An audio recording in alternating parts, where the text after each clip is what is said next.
स्वागत है आप सभी को अपने ही YouTube channel step by step solution पे। मैं आज आप लोगों को क्लास 10 साइंस मॉडल सेट 2 लेके आया हूँ, जो आपके एग्जाम के व्यू से बहुत ही ज़्यादा इंपॉर्टेंट होने वाला है। और इससे पहले का वीडियो यदि मॉडल सेट 1 का नहीं देखे हैं, उसका लिंक आपको डिस्क्रिप्शन बॉक्स में मिलेंगे, नहीं तो वीडियो के लास्ट में जाके मिल जाएंगे। यदि मॉडल सेट 2 का आपको पीडीएफ चाहिए और 1 का, तो आप जाइए गूगल में सर्च कीजिए www.bsebexamguide.com, ये सर्च कर लीजिए। वहां पे आपको पीडीएफ मिल जाएंगे, ठीक है। वहां से पीडीएफ को डाउनलोड करके आप आसानी से अच्छे तरीके से स्टडी कर सकते हैं। और इसमें जितने भी क्वेश्चन होंगे वो सारे के सारे इंपॉर्टेंट क्वेश्चन होंगे और बार बार एग्जाम में पूछा गया क्वेश्चन है, ठीक है। इसीलिए सारे के सारे क्वेश्चन आपके लिए इंपॉर्टेंट होंगे। तो चलिए यहाँ पे देखते हैं। सबसे पहले पहला क्वेश्चन है कि पादप में जाइलम उत्तरदायी होते हैं जल का वाहन के लिए, भोजन का वाहन के लिए, एमिनो अम्ल के वाहन के लिए, या ऑक्सीजन का वाहन के लिए। तो इस क्वेश्चन का राइट आंसर होगा आपका ऑप्शन ए। क्या हो जाएगा? ऑप्शन ए होगा इस क्वेश्चन का राइट आंसर, जल का वाहन के लिए। यहाँ पे दो प्रकार के क्वेश्चन पूछे जाते हैं, एक जल के लिए पूछा जाता है, एक भोजन के लिए पूछा जाता है, ठीक है। तो भोजन के लिए आपको याद रखना है, ये होता है फ्लो एम। क्या होता है? फ्लो एम हो जाता है, ठीक है। फ्लो एम क्या हो जाता है आपका? भोजन के वाहन के लिए होता है। दो ही क्वेश्चन यहाँ से बनता है और दोनों क्वेश्चन इंपॉर्टेंट होता है। चलिए नेक्स्ट क्वेश्चन देखते हैं। रक्त में आयरन की कमी से होने वाला एक रोग है, टीबी, मधुमेह, एनीमिया, रक्तचाप। तो इसका क्वेश्चन हो जाएगा आंसर ऑप्शन सी, एनीमिया, ठीक है। रक्त में आयरन की कमी से कौन सा बीमारी होता है? एनीमिया बीमारी होता है। मधुमेह, डायबिटीज, यानी जब हमारे रक्त में क्या होता है, शुगर की मात्रा बढ़ जाता है, यानी चीनी की मात्रा बढ़ जाता है, उससे कौन सा बीमारी होता है? मधुमेह होता है, ठीक है। ये भी याद रखना है। नेक्स्ट यहाँ पे देखेंगे, शुद्ध सोना को व्यक्त किया जाता है 22 कैरेट, 24 कैरेट, 20 कैरेट, 12 कैरेट। तो ये होता है आपका ऑप्शन बी, ठीक है। 24 कैरेट का होता है शुद्ध सोना। लेकिन शुद्ध सोना का कभी भी क्या होता है, ऑर्नामेंट नहीं बनता है। तो इसीलिए शुद्ध सोना में, किसमें? आपको शुद्ध सोना में, ठीक है, शुद्ध सोना में ऑर्नामेंट बनाने के लिए क्या करते हैं हम लोग? कार्बन मिला देते हैं। क्या मिला देते हैं? कार्बन मिला देते हैं। तब इससे क्या बन जाता है? गहना उना बनता है, ठीक है। तो पूछा जाता है कि सोना को हार्ड करने के लिए क्या मिलाया जाता है? आपका कार्बन मिलाया जाता है, ठीक है। नेक्स्ट क्वेश्चन ऊपर देखते हैं कि साग सब्जियों का विघटित होकर कंपोस्ट बनना किस अभिक्रिया का उदाहरण है? उष्माशोषी, उष्माक्षेपी, उभयगामी, प्रतिस्थापन। तो इस क्वेश्चन का राइट आंसर होगा option B. Option B question का राइट आंसर होगा उष्माक्षेपी, ठीक है। क्योंकि साग सब्जी जब गलता है तो देखिएगा वहां पे भाप देने लगता है, ठीक है। तो उष्माक्षेपी क्या होता है? जो गर्म को प्रोड्यूस करता है, और जो हीट को क्या करता है? एब्जॉर्व करता है, उससे क्या होता है? उष्माशोषी कहते हैं, ठीक है। अब चलते हैं नेक्स्ट क्वेश्चन की ओर। क्वेश्चन नंबर 5, दाढ़ी बनाने में कौन सा दर्पण उपयुक्त होता है? समतल, उत्तल, अवतल, इनमें से कोई नहीं। तो इस क्वेश्चन का राइट आंसर होगा ऑप्शन सी। ऑप्शन सी इस क्वेश्चन का राइट आंसर होने वाला है। ये क्या क्या होता है? हेडलाइट। क्या होता है? हेडलाइट में किसका यूज होता है? हेडलाइट में किसका यूज होता है आपका? अवतल दर्पण। उसके बाद डॉक्टर इसको यूज करते हैं। क्या करते हैं डॉक्टर? यूज करते हैं किसमें? नाक, है ना, गला। पेशेंट का नाक गला देखने में कौन यूज करता है? अवतल दर्पण यूज होता है। उत्तल दर्पण कहाँ यूज होता है? साइड मिरर में। कहाँ होता है? साइड मिरर में, ठीक है। ये दो क्वेश्चन आपको याद रखना है। चलिए आगे बढ़ते हैं नेक्स्ट क्वेश्चन की ओर। क्वेश्चन नंबर 6, प्रतिरोध का एसआई मात्रक क्या होता है? ऑप्शन आपके पास एम्पियर, ओम, अर्ग, वाट। तो प्रतिरोध का एसआई मात्रक क्या हो जाएगा? ओम। प्रतिरोध का सही मात्रक क्या होता है? ओम। एम्पियर किसका होता है? ये होता है इलेक्ट्रिसिटी का, करंट का, ठीक है। करंट का एसआई मात्रक क्या होता है आपका? एम्पियर होता है। और अर्ग क्या होता है? ये कार्य का होता है। ये कार्य का एसआई मात्रक नहीं होता है, ये सीजीएस में होता है, सीजीएस में। सीजीएस में कार्य का मात्रक क्या होता है? अर्ग होता है। वाट तो आप लोग जानते हैं, वाट किसका होता है? पावर का, यानी शक्ति का। शक्ति का ऐसा यूनिट क्या होता है आपका? वाट होता है। शक्ति का ऐसा यूनिट क्या होता है? वाट। तो इस क्वेश्चन का राइट आंसर आपका बी होगा, ठीक है, ऑप्शन बी।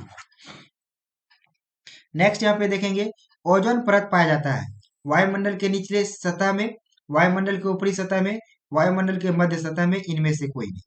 तो इस क्वेश्चन का राइट आंसर होने वाला है आपका ऑप्शन बी। ऑप्शन बी इस क्वेश्चन का राइट आंसर होगा, वायुमंडल के ऊपरी सतह में। देखिए कैसे, हम लोग कहाँ रहते हैं, ट्रोपोस्फियर में रहते हैं, वायुमंडल का। तो देखिए ट्रोपोस्फियर के ऊपरी लेयर ओजोन परत, वहीं पे समताप मंडल के निचली लेयर में होता है, ये है आपका ओजोन परत, यहाँ पे पाया जाता है। जो कि सूर्य से जो अल्ट्रावायलेट रे निकलता है, यूवी रे, ये भी याद रखना है। यूवी रे, अल्ट्रावायलेट रे, इसको एब्जॉर्ब कौन करता है, ये ओजोन लेयर करता है। ये जो बीच में ओजोन लेयर पर है, ये इसका एब्जॉर्ब करता है, डायरेक्ट पृथ्वी पे नहीं आने देता है।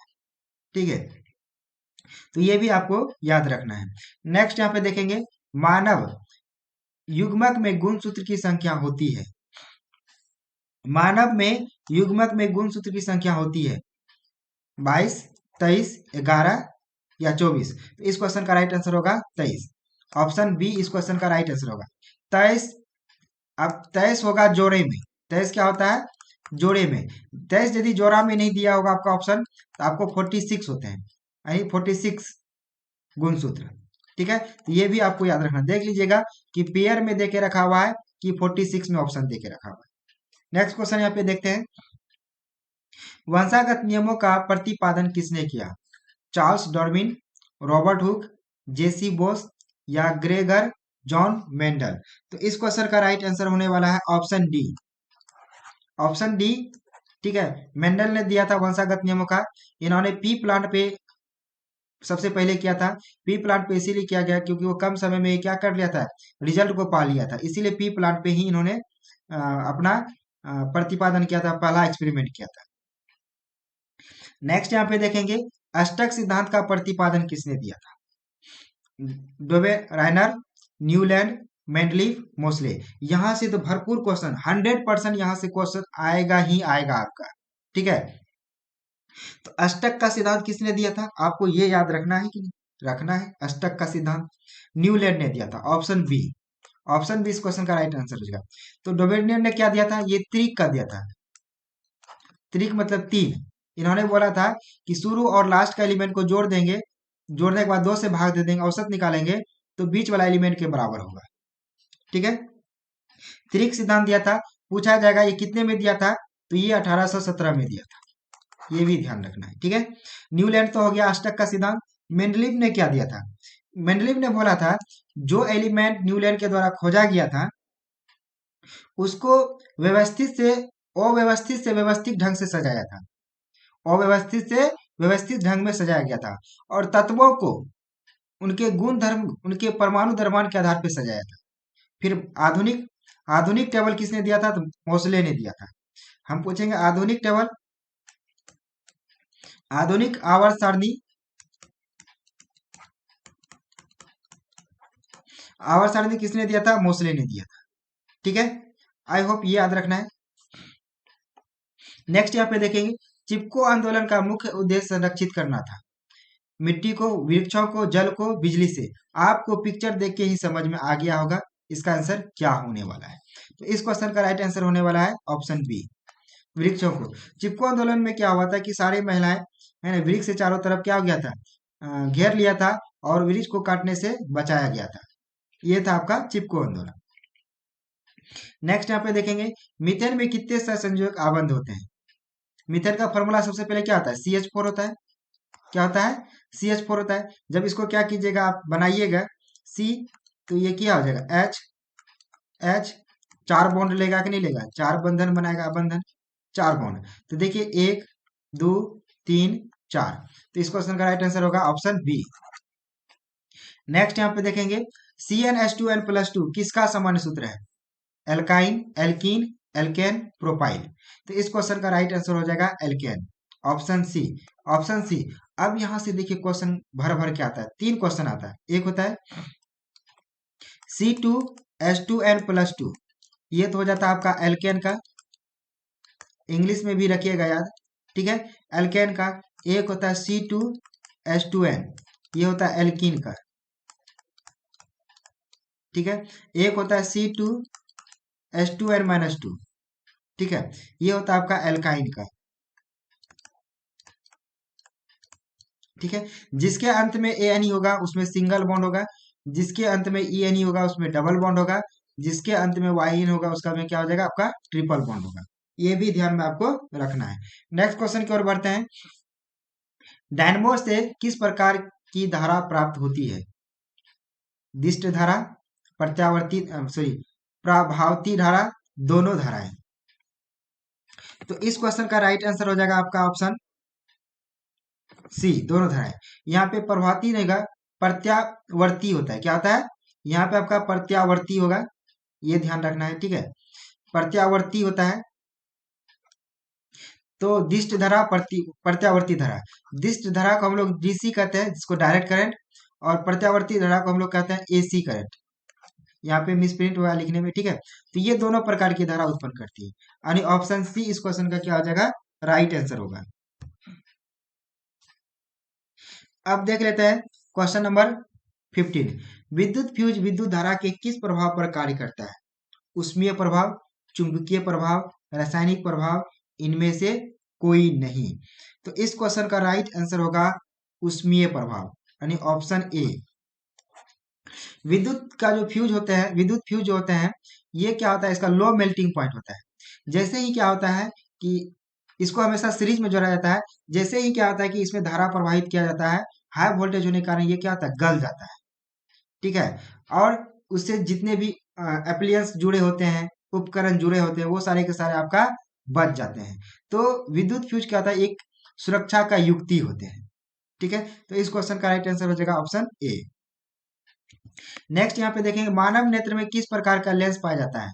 उत्तल, अवतल, वालाकार या बायफोकल? बायफोकल होता है, ठीक है। यहाँ पे फो होगा, ठीक है, बायफोकल। तो इस क्वेश्चन का राइट आंसर हो जाएगा ऑप्शन ए। क्या हो जाएगा? ऑप्शन ए क्वेश्चन हो जाएगा, उत्तल लेंस होते हैं, ठीक है। आगे बढ़ते हैं नेक्स्ट क्वेश्चन की ओर।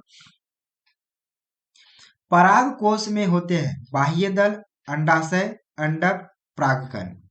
तो इस क्वेश्चन का राइट आंसर हो जाएगा, पराग कोश में आपका क्या होता है, परागकण होता है, ऑप्शन डी। क्या हो जाएगा? ऑप्शन डी इस क्वेश्चन का राइट आंसर हो जाएगा। नेक्स्ट यहाँ पे देखेंगे, लार में कौन सा इंजाइम पाया जाता है? तो लार में पाया जाता है, ऑप्शन है, पहले ऑप्शन देख लीजिए, माल्टेज, इरेप्सिन, एमाइलेज, लाइपेज। तो इस क्वेश्चन का राइट आंसर होगा ऑप्शन सी, एमाइलेज होता है। लार में कौन सा एंजाइम पाया जाता है? एमाइलेज पाया जाता है। नेक्स्ट क्वेश्चन देखेंगे, ऑक्सिन क्या है? वसा, एंजाइम, हार्मोन, कार्बोहाइड्रेट। ये वसा है। ऑक्सिन क्या है? आपका एक प्रकार की वसा है। नेक्स्ट यहाँ पे देखेंगे, पत्तियों में गैसों का आदान प्रदान कहाँ होता है? सीरा, रंध्र, मध्य सीरा, इनमें से कोई नहीं। तो इस क्वेश्चन का राइट आंसर होगा ऑप्शन बी। ऑप्शन बी इस क्वेश्चन का क्या होने वाला है, राइट आंसर होने वाला है। ये जो आपका 1 से 20 तक क्वेश्चन था, ये प्रीवियस ईयर से लिया गया और बहुत ही ज्यादा इंपॉर्टेंट है, ठीक है। इसको ध्यान में रखिएगा, आने वाला जो आपका एग्जाम होने वाला है, 100% यहाँ से क्वेश्चन पूछा जाएगा आपका, ठीक है। तो थैंक्स फॉर वाचिंग। यदि अभी तक हमारे चैनल को सब्सक्राइब नहीं किए हैं, तो यहाँ पे मेरा लोगो होगा, लोगो पे क्लिक करके हमारे चैनल को सब्सक्राइब कर सकते हैं, और बेल को नोटिफिकेशन और कर लीजिएगा, क्योंकि अब यहाँ पे क्या होने वाला है, आपको जबरदस्त तैयारी होने वाला है, और एमसीक्यू का तो भरमार हो जाएगा आपका, एकदम 100% आपका तैयारी होना ही होना है, ठीक है। और अभी हम तो साइंस का डाल रहे हैं, फिर आपका एसएसटी को लेके आएंगे, फिर मैथ का भी आपको ऑब्जेक्टिव करवाएंगे। थैंक्स। जय हिंद, जय भारत।